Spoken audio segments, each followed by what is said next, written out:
Today, we're diving into some fascinating new research on a topic that's complex, sensitive, and honestly often really misunderstood. We're going to take a scientific look at compulsive sexual behavior to better understand what might be driving it. So let's get right to the heart of it. Why is it that some people feel like they're completely trapped in a cycle of sexual behavior, a cycle that feels totally out of their control and causes them a lot of pain? It's a huge question, and thankfully, science is starting to piece together some answers. But okay, first things first, before we can really get into the new study, we have to make sure we're all on the same page. So let's define what we're actually talking about here. Let's look at the actual clinical definition.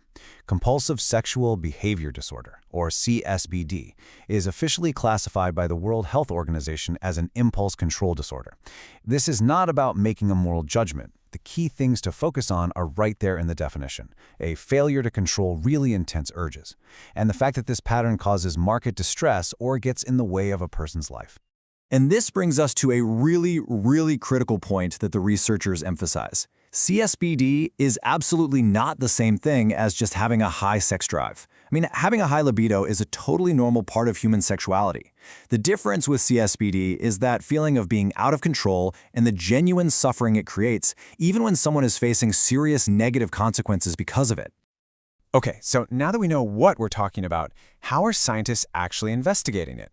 Let's dive into the study itself and see what they've found.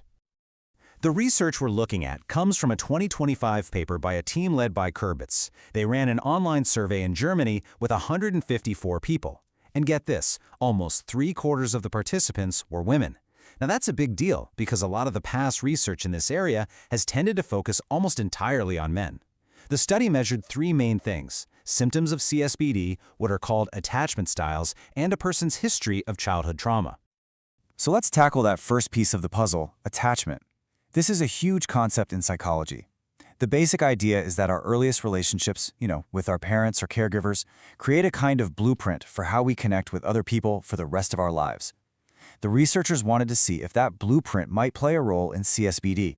The study looked at two kinds of what we call insecure attachment. The first one is attachment anxiety. You can think of this as a deep-down fear of being rejected or abandoned. Someone who's high in attachment anxiety might constantly worry about their relationships and really need a lot of approval from others to feel okay. And then you've got the flip side, attachment avoidance. This is pretty much the opposite. It's when someone feels a real discomfort with closeness and intimacy. People with this style tend to keep others at a distance, they put a really high value on their independence, and they can have a hard time trusting or depending on other people.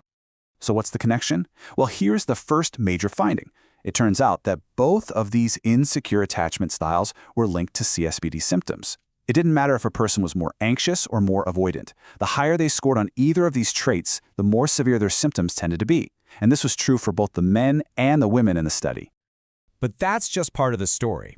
When we bring in that second big factor the researchers looked at, trauma, that's where things get really fascinating and we start to see a very clear and pretty surprising difference between men and women. So the researchers also dug into people's childhoods. They asked about traumatic experiences. The big question was, how do those difficult early life events connect to this kind of compulsive behavior in adulthood? Well, the answer wasn't so simple. And here it is, maybe the most striking result from the whole study. For the men in this particular group, the researchers found no significant statistical link between childhood trauma and the severity of their CSBD symptoms. But for women, it was a completely different story. There was a clear, positive connection. The more trauma a woman had experienced in childhood, the more severe her symptoms were likely to be. You can really see that difference laid out here plain as day. For women, that bar is high. There's a strong association. For men in this study, it's basically negligible. This really suggests that while attachment issues might be a factor for everyone, childhood trauma could be a uniquely powerful pathway for women. And they didn't stop there. The researchers drilled down even further. They looked at different kinds of trauma, things like emotional abuse, sexual abuse, and neglect. And it turns out one specific type stood out as the most significant predictor for women. And it might not be what you expect. It was physical neglect. Things like not having enough food to eat or not having clean clothes or basic physical care as a kid.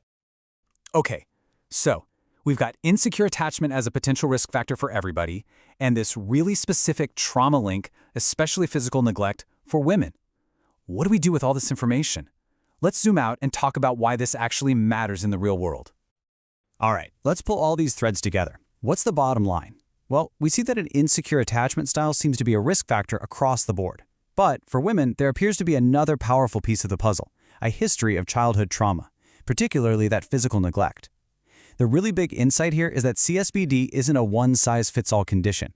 There might be different pathways for men and women, and understanding that is huge, because it can help therapists and doctors better tailor their approaches, looking at attachment for everyone, but really digging into trauma history when it's most relevant. Ultimately, what this research does is remind us that these behaviors, which can feel so isolating and confusing, often have really deep roots. And it leaves us with this final thought to chew on. If our past helps write the story of our present, then how can understanding that story, in all its complexity, give us the power to write a different, healthier future?